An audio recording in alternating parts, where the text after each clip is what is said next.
tarawih masih beraya beriman yang mudah-mudahan Allah Subhanahu wa taala senantiasa melimpahkan rahmatnya bagi kita semua. Mudah-mudahan kita berharap termasuk orang-orang yang senantiasa bersyukur kepada Allah Subhanahu wa taala.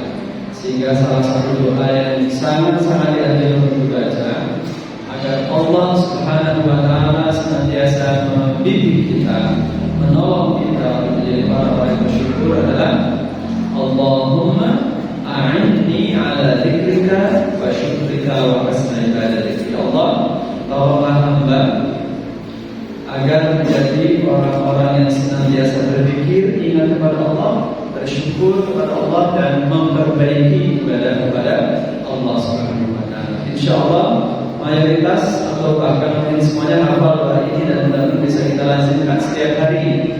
Setiap kali salat, Allahumma a'inni ala dzikrika wa syukrika wa husni ibadatik.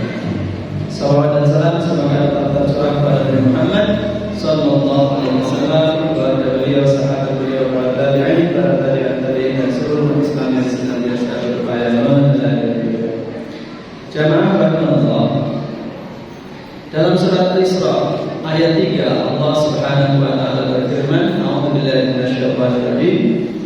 Dzurriyyatan man hamalna ma'a Nuh innahu kana 'abdan syakura.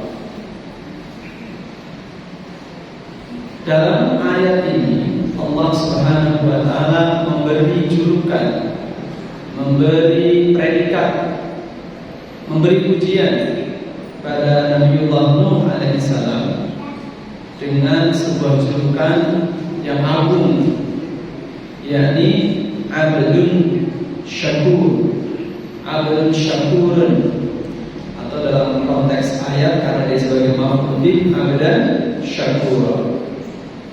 Apa itu Abdan Syakur atau Abdun Syakurun? Adalah hamba Allah Subhanahu wa taala yang banyak bersyukur. Tentu ketika kita bicara secara keseluruhan, para nabi, para rasul adalah hamba-hamba Allah yang bersyukur. Itu tidak diragukan lagi. Tapi ketika ada penyebutan secara khusus kepada salah satu rasul, yakni Rasulullah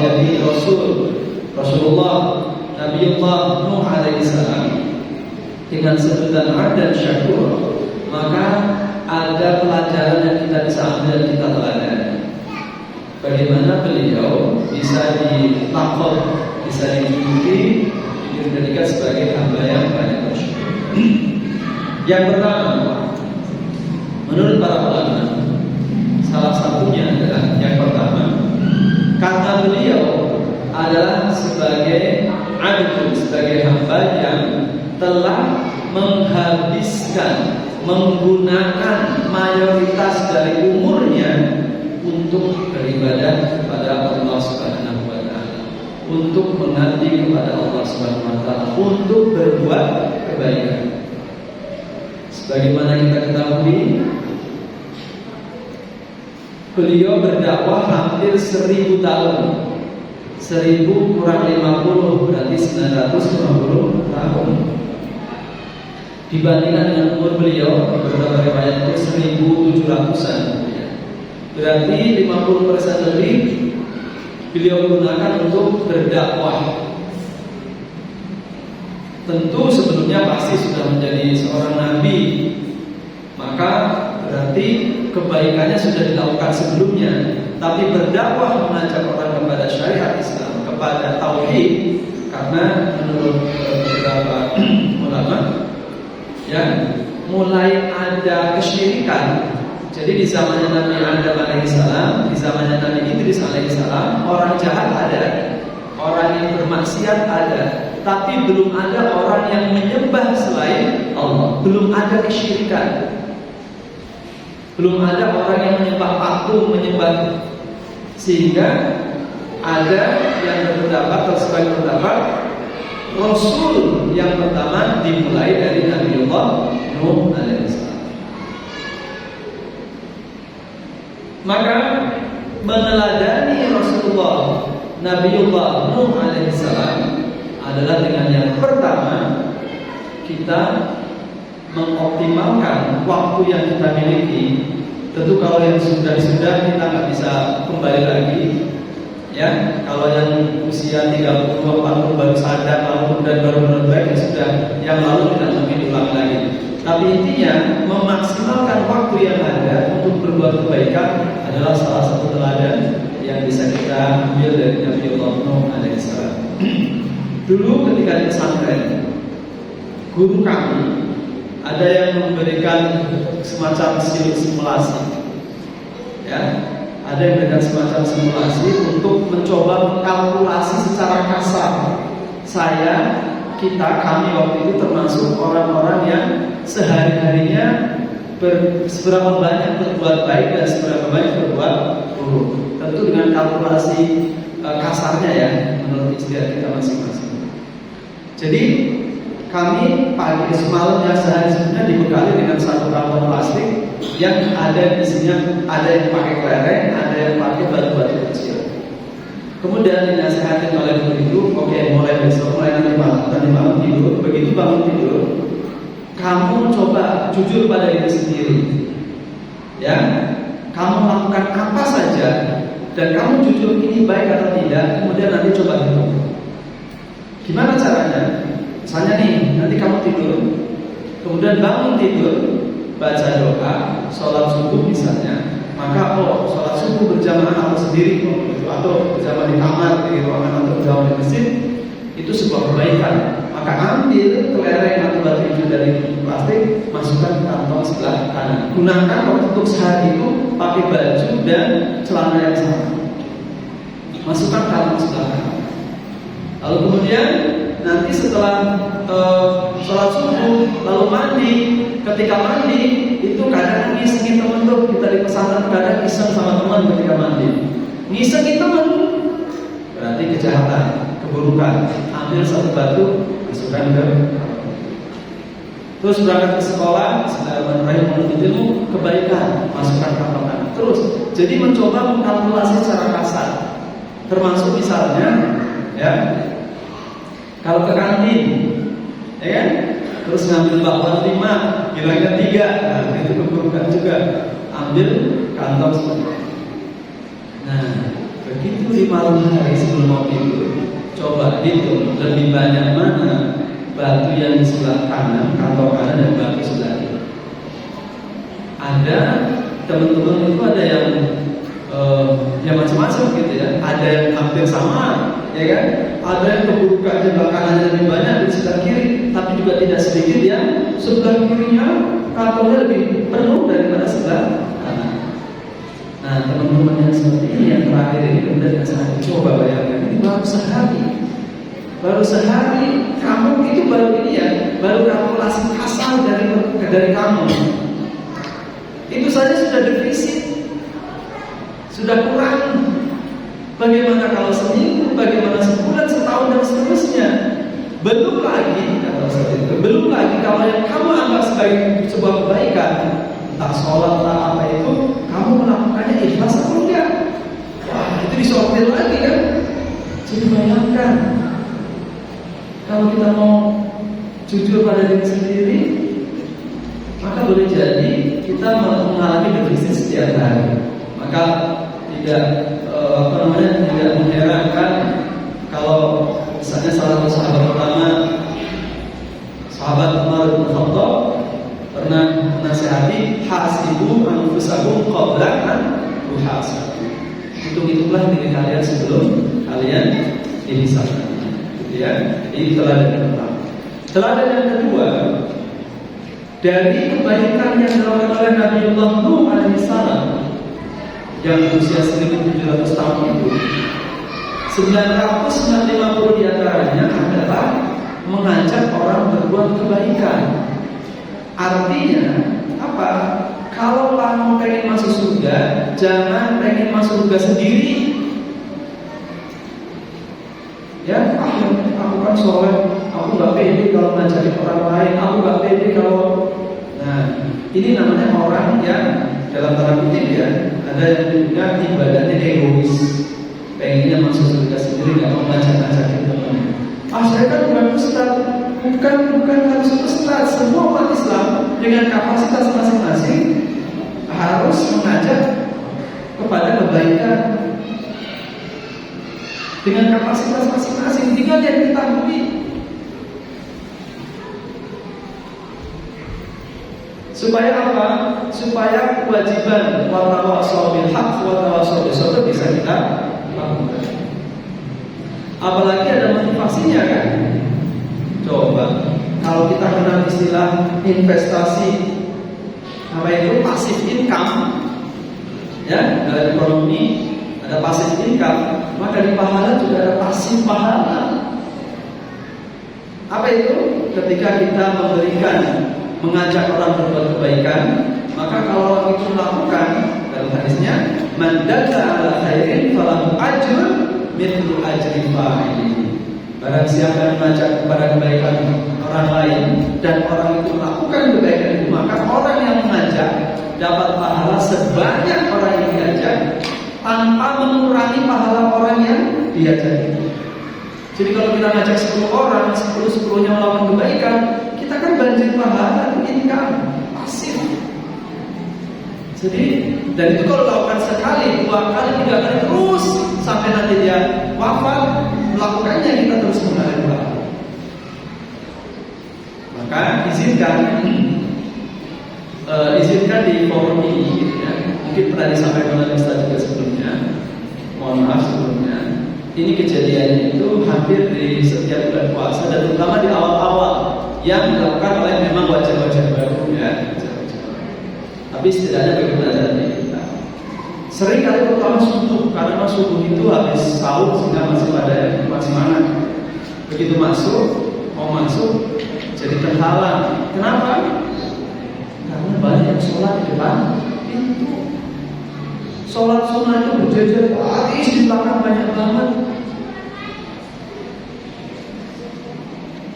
Pertanyaannya, ya kita yang mau masuk kan jadi ini gimana? Kita mau melangkahi di depan orang sholat. Betapapun jamaah Allah, kalau kita melihat ke situs-situs fikih yang otoritatif, salah satunya rumahfikih.com yang diasuh oleh Ustaz Sarwat LCMA, itu salah satu rujukan yang otoritatif dalam hal fikih. Disyariatkannya memakai sutroh, ya, itu memang mayoritas sunnah. Ada sebagian ulama yang mewajibkan. Otomatis kalau wajib berarti kalau nggak sholat nggak pakai sutroh maka tidak sah. Meskipun mayoritas adalah sunnah, maka kita hormati saudara-saudara kita sahabat muslim yang mencoba mengikuti apa pendapat yang wajib itu, makanya dia sholatnya di depan tiang, ya kan? Karena dia pengen yakinkan tidak ada orang lewat di depannya, atau di pinggir pojok, atau makanya, ya, kalau masuk nih dan masih kosong di depan, ayo isi depan semuanya. Jangan sholatnya di belakang sana. Jadi orang mau itu susah. Dari hadis riwayat Muslim dari Ibnu Umar, itu Rasulullah melarang orang artinya menyuruh orang sholat memakai sutroh. Dan kalau ada orang yang lewat pada sudah ada sutroh misalnya, itu kemudian mencegahnya. Kalau tidak cegah kemudian bahkan dicegah dengan keras, gitu ya. Karena dia adalah di dalam orang yang suka melewati itu ada qarin, ada syaitan. Dalam hadis Al-Khudri malah dia itu syaitan. Orang yang suka lewat di depan orang itu syaitan. Dalam hadis yang lain, lebih baik orang menunggu 40 tahun. Kalau ada orang sholat, kemudian kita mau lewat di depannya, kita menunggu 40 tahun. Lebih baik daripada melewati orang yang sholat. Saking pentingnya tidak boleh kita melewati orang sholat. Sekali lagi, meskipun mayoritas itu sunnah berpendapat ada sebagian yang mewajibkan, tapi kita hormati teman-teman saudara kita yang wajib, merasa wajib itu, sehingga ketika mau melangkah susah. Maka sekali lagi misalnya ada sahabat kita sampaikan secara umum dulu. Nanti kalau misalnya ada satu dua kasus, ya kita bisa lakukan secara personal. Tapi sekali lagi, mari kita hindari kalau datang masih kosong di depan, isi depan dulu. Ya, jangan sholatnya berjadi di belakang, berujung sholat sunnah semua. Kita perhatikan kan subuh di awal Ramadan demikian. Ya, ini bagian dari mandalla ala khairin falahu ajrun mithlu ajri fa'il. Oke, kemudian yang ketiga, teladan yang ketiga adalah berdakwah itu, mengajak orang berbuat kebaikan itu apa saja. Ibadah itu ada ibadah ritual, sholat dan sebagainya. Ada ibadah sosial kan, ngajak kerja bakti juga adalah ibadah. Jangan buang sampah sembarangan, jangan bakar sampah. Ya, kan sudah ada yang atur sampah tuh. Jangan suka bakar sampah, karena intinya namanya asapnya itu menyumbang karbon dioksida dan seterusnya, merusak ozon.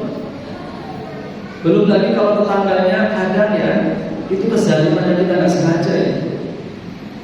Kezaliman yang kita nggak sengaja. Ada tetangganya yang sakit batuk atau paru-paru apalah gitu kan, terus kita bakar sampah sembarangan, lalu masuk, tetangganya nggak enak, larang, tapi dia tersiksa. Itu sebuah kezaliman. Kezaliman kepada tetangga yang kesusahan, kezaliman kepada Allah.